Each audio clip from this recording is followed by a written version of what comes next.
Palavras difíceis de pronunciar em português europeu. Parte 4. Têm. Algumas crianças têm medo do escuro. Algumas crianças têm medo do escuro. Nem. O meu cliente nem confirma nem nega. O meu cliente nem confirma nem nega. Vem.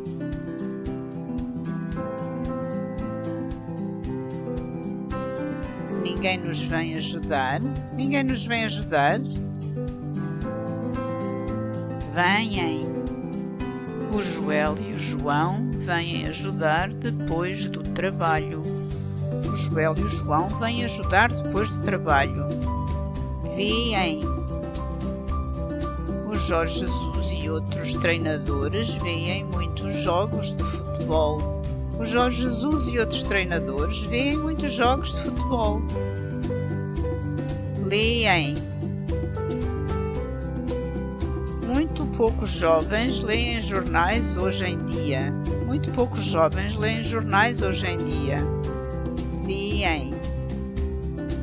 Deem mais uma oportunidade. Deem mais uma oportunidade. Tem. O Joel tem olhos azuis. O Joel tem olhos azuis. Bem. Está tudo bem? Está tudo bem? Também. Também vais à festa? Também vais à festa?